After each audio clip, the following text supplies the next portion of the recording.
ఇటీవల ప్రచారమైనవి తిరుమల తిరుపతి దేవస్థానం సున్నితమైన అంశం అయినప్పటికీ ఒక పాలక మండలి సభ్యుడిగా పనిచేసిన నా అనుభవం వీటన్ని దృష్టిలో పెట్టుకొని కొన్ని విషయాలు కూడా చెప్పాల్సిన అవసరం ఉంది. నిన్న ముఖ్యమంత్రి చంద్రబాబు నాయుడు గారు గతంలో లడ్డు నాణ్యత బాగా తగ్గింది. లడ్డు నాణ్యత తగ్గడానికి ముఖ్యమైన కారణం నెయ్యి. ఆ నెయ్యి ఏ నెయ్యి అయితే వాడాలో స్వచ్ఛమైన ఆవు నెయ్యిని మాత్రమే ప్రసాదాల తయారీకి ఉపయోగించాలి అని దిట్టంలో ఉంది, శాస్త్రంలో ఉంది, అది టీడీలో ఉంది. ఆ అనువాయితీని పక్కన పెట్టి జంతువుల నెయ్యితో లడ్డు ప్రసాదాలు తయారు చేశాడని ఒక స్టేట్మెంట్ ఇచ్చింది. చాలామంది జంతువుల నెయ్యి లేనిది, జంతువుల నెయ్యిలు ఎట్లా వస్తాయి, జంతువుల నెయ్యి తీసుకొస్తాడా, రాజకీయ అవసరం కోసం మాట్లాడతాడా, మనిషి పుట్టుకైనాడు పుట్టినోడు ఇట్లా మాట్లాడుతున్నాడు ఒక పెద్ద మనిషి. విలువల గురించి, ఆచారాల గురించి, మనిషి సాంప్రదాయాల గురించి విపరీతంగా మాట్లాడు ఇంకో పెద్ద మనిషి ఇక్కడే ఉన్నాడని తిరుపతిలో. ఆ పెద్ద మనిషి గురించి మాట్లాడతాడు. అసలు బుద్ధుడిని మాట్లాడుతున్నాడు అని. ఇది నిజం. ఎందుకు నిజమని చెప్తున్నానంటే, లడ్డు ప్రసాద్ నాణ్యత మీరు చరిత్ర తీసుకుంటే ఆవు నెయ్యే కావాలి. ఆవు నెయ్యి తయారు చేయగలిగే సంస్థలు ఈ భారతదేశంలో ఎక్కడున్నాయి అంటే, ఒకటి కర్ణాటక, రెండు తమిళనాడుకు సంబంధించిన ఆవు నెయ్యి ఈరోడు ప్రాంతంలో మాత్రం ఆవు నెయ్యి దొరుకుతుంది. మూడు ఆంధ్రప్రదేశ్లో సంబంధించినంత వరకు ఒకప్పుడు చిత్తూరు డైరీ పల్మనరీ బెల్ట్ ఆవు నెయ్యి కాబట్టి అక్కడ దొరికేది. చిత్తూరు డైరీ మూసిపోయిన తర్వాత విశాఖపట్నంలో ఆవు నెయ్యి బెల్ట్ కొంచెం దొరుకుతుంది. ఈ మూడు వదిలేస్తే పంజాబ్లో దొరుకుతుంది ఆవు నెయ్యి. ఈ నాలుగు ప్రాంతాల తప్ప భారతదేశంలో ఆవు నెయ్యి దొరికే ప్రదేశమే లేదు.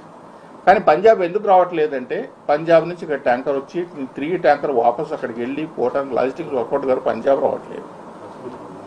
ఇంకా ఈరోడు విశాఖపట్నం ఉండే ప్రాంతంలో వాళ్ళ దగ్గర ఆవు నెయ్యి కొంచెం ఉన్నా తిరుమల తిరుపతి దేవస్థానానికి సంబంధించినంత క్వాంటిటీ సప్లై చేయలేం కాబట్టి వాళ్ళు కూడా ముందుకు వెళ్ళకపోయిన సందర్భం ఎక్కడ విశాఖపట్నం కానీ ఈరోడు కానీ.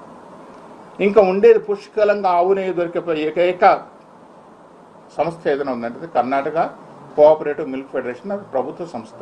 దానికి ఎండీ కూడా ఐఏఎస్ ఆఫీసర్ ఉంటాడు. గవర్నమెంట్ చాలా ఏళ్ల పాటు వాళ్ళ దగ్గర నుంచి నెయ్యి కొంటాం. నెయ్యి శ్రేష్టత, ఎందుకంటే గవర్నమెంట్ సంస్థ కాబట్టి వాళ్ళు కూడా అన్ని టెస్టులన్నీ చేసి పంపించడం జరుగుతుంది.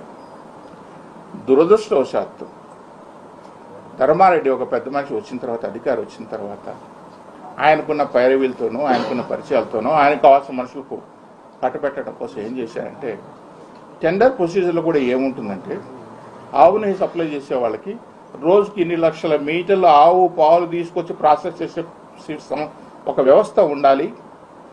అంత వ్యవస్థ తయారు చేసి బటర్ వెన్న తయారు చేసే అవకాశం ఉండాలి. ఆ వెన్నని ఇన్ని డిగ్రీస్లో కాల్చే అవకాశం ఉండాలి. ఆ వెన్నను నెయ్యిగా ఇవ్వాలి అనేది టెండర్ కండిషన్స్ కూడా ఉంటుంది. మరి ఈయనేం చేశాడంటే, ట్రేడర్స్ని తీసుకొచ్చాడు. కొంతమంది ట్రేడర్స్ని తీసుకొచ్చి, ట్రేడర్స్ కూడా మేము అంటే కర్ణాటక మిల్క్ ఫెడరేషన్ ప్రభుత్వ సంస్థ కాబట్టి ప్రభుత్వ సంస్థకు వాళ్ళకున్న వాళ్ళే లాభాల కోసమో లేకుంటే ఇంకేదో పెట్టడం కోసమో పైరవీల కోసమో చేయరు. వాళ్ళకు వచ్చినా రాకపోయినా ఆ ప్రభుత్వ సంస్థ దానికి దేవస్థానానికి ఇచ్చినామని చెప్పి. ఇంకొకటి, ఇక్కడ కట్టిన ట్యాంకర్లు కూడా వాళ్లే కట్టారు. కర్ణాటక కోఆపరేటివ్ మిల్క్ ఫెడరేషన్ వాళ్ళే దేవస్థానానికి సంబంధించిన ట్యాంకర్లు కట్టింది కూడా వాళ్ళే. ఆ విధంగా స్వామి సేవలు, ఎందుకంటే మైసూరు సంస్థానం వాళ్ళదే కాబట్టి, కర్ణాటక చౌల్టీ వాళ్ళదే ఉంది కాబట్టి, ఈ దేవస్థానానికి వాళ్ళకి అనుసంధానం అయింది కాబట్టి, కర్ణాటకకు కృష్ణదేవరాయల పీరియడ్ నుంచి కూడా స్వామికి సేవలు. ఈ రోజు కూడా మొదటి నైవేద్యం మైసూరు మహారాజా కర్ణాటక చౌల్టీ నుంచి వస్తుంది కాబట్టి ఆ సంబంధాన్ని కంటిన్యూ చేయాలనే ఉద్దేశంతోనే ఇన్నాళ్ళ పాటు వాళ్ళకు కర్ణాటక నిలిపారు. ఆ సంస్థను పక్కకు నెట్టేసి ఆల్ఫాని ఇంకొకటిని కొన్ని ట్రేడర్స్ని తీసుకొచ్చారు. సరే, మీరు చెప్పిన కండిషన్స్ ప్రకారం ఇన్ని లక్షల ఆవు పాలు ఉత్పత్తి చేయగలిగే సామర్థ్యం కావాలి, ఆవు పాలు ఉత్పత్తి చేయగలిగి మనం వెన్నకు కన్వర్ట్ చేసే సామర్థ్యం ఉండాలి, దాన్ని మనం నెయ్యిగా ఇన్ని డిగ్రీస్ టెంపరేచర్ చేయగలిగే సామర్థ్యం ఉండాలని చెప్పి మీరు కండిషన్ పెట్టినా అవన్నీ పక్కన పెట్టేసి ట్రేడర్స్ దగ్గర తక్కువ రేటుకి వచ్చాడు. సరే, ఆ ట్రేడర్కి ఎట్లా వచ్చింది నెయ్యి? ఇప్పుడు ఆల్ఫా అనే ఒక సంస్థ ఢిల్లీలో ఉంది. కర్ణాటక నుంచి ట్యాంకర్ కావాలంటే 4 గంటలు 5 గంటలు 6 గంటల లోపల ఇక్కడికి ట్యాంకర్ రీచ్ అయిపోతే కొండకు నెయ్యి అవసరం అవుతుంది. ఒక ఢిల్లీ నుంచి ఒక ట్యాంకర్ రావాలంటే 8 రోజులు 7 రోజులు పడుతుంది. మరి ఆల్ఫా సంస్థకు ఇంత నెయ్యి ఎక్కడి నుంచి వచ్చిందంటే విదేశాల నుంచి బటర్ ఆయిల్ ఇంపోర్ట్ చేసుకునేవాళ్ళు. బటర్ ఆయిల్ అంటే నెయ్యి కంటే ముందు తయారు చేసే ముందు మనం ఇంతకుముందు మీకు చెప్పినట్లు వెన్న. ఆ వెన్న 2 రకాలుగా వెన్న, గేదె నెయ్యి ఉంటుంది, ఆవు నెయ్యి ఉంటుంది, జంతువుల నెయ్యి ఉంటుంది, రకరకాల నూనెలన్నీ ఉంటాయి. ఈ బటర్ ఆయిల్ ఒక ఫ్యాట్ కంటెంట్లో తీసుకొచ్చిన బటర్ ఆయిల్ని తీసుకొచ్చి ఆ బటర్ ఆయిల్ని ప్రాసెస్ చేసి కలర్ మిక్స్ చేసి, ఎందుకంటే ఆవు నెయ్యి ఒక్కటే పచ్చగా కనిపిస్తుంది, గేదె నెయ్యి తెల్లగా ఉంటుంది. ఆవు నెయ్యి అనేది ఏంటంటే కుకింగ్లో స్మెల్ వస్తుంది, ఫ్రాగ్రెన్స్ వస్తుంది, ఆ సువాసన కానీ రుచి కానీ మనం వండే కొద్దీ వస్తుంది. గేదె నెయ్యిలో ఏంటంటే ప్యాకెట్ ఓపెన్ చేస్తేనే స్మెల్ వస్తుంది. ఈ ఆవు నెయ్యి కోసం పచ్చగా ఉండటం కోసం ఏంటి కలర్ కలిపి బయట నుంచి బటర్ ఆయిల్ ఇంపోర్ట్ చేసుకుని విదేశాల నుంచి ఆ నెయ్యిని తీసుకొచ్చి కొన్ని ఏళ్ల పాటు దేవస్థానం సప్లై చేశారు. అది ఆవు నెయ్యి కాదు కాబట్టి లడ్డు పగిలిపోవటం. తీసుకున్న పక్క గంటకో 2 గంటకో ఇంతకుముందు కంపాక్ట్గా ఉండే లడ్డు మనం తీసుకొచ్చి ఇంట్లో 2-3 రోజులు పెట్టుకున్నా అట్లే కంపాక్ట్ ఉండే లడ్డు తీసుకొచ్చి ఈరోజు పొడైపోవటము, రుచి తగ్గిపోవటము. దిట్టం ప్రకారం దిట్టాన్ని మనం పూర్తి స్థాయిలో అమలు చేయాల్సిన బాధ్యత పాలక మండలి పైన ఉంటుంది, అధికారుల పైన ఉంటుంది. ఆ దిట్టాన్ని పూర్తిగా పక్కన పెట్టి బటర్ ఆయిల్ ఇంపోర్ట్ చేసుకుని ఆ బటర్ ఆయిల్ని తీసుకొచ్చి 30 సార్లు వాడుకున్నామంటే మనిషి పుట్టిన చెప్పిన పెద్ద మనిషి నువ్వు మనిషివేనా? నీకు మనిషి లక్షణాలు ఉన్నాయి నీ దగ్గర? విలువల గురించి మాట్లాడే ఒక పెద్ద మనిషికి నీకు విలువలు ఉన్నాయా?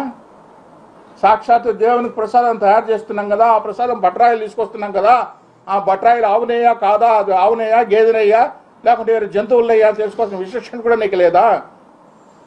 విలువలు, విశ్వాసాలు, దేవుడు నామాలు, పంచలు రకరకాలు కట్టుకుంటావే, నీ మాత జ్ఞానం లేదా? ఇవాళ మాట్లాడుతున్నావు. చంద్రబాబు నాయుడు ఒకసారి ఆయనకు దేవుడు శిక్ష ఇచ్చాడు, నిజమే. ఒక చిన్న పొరపాటు జరిగినప్పుడు వెంకటేశ్వర స్వామి దగ్గర ఒక చిన్న సంఘటన జరిగింది. కానీ నువ్వు చేసిన పొరపాట్ల వల్ల సాక్షాత్ మహానుభావుడు పనిచేసిన రాజశేఖర రెడ్డి ఈ కొండలో గలిచిపోయాడు. నిన్నటిదాకా పనిచేసిన జగన్మోహన్ రెడ్డి అడ్రస్ లేకుండా పోయినాడు, పోబోతున్నాడు మీరు చేసిన పాపాల వల్ల.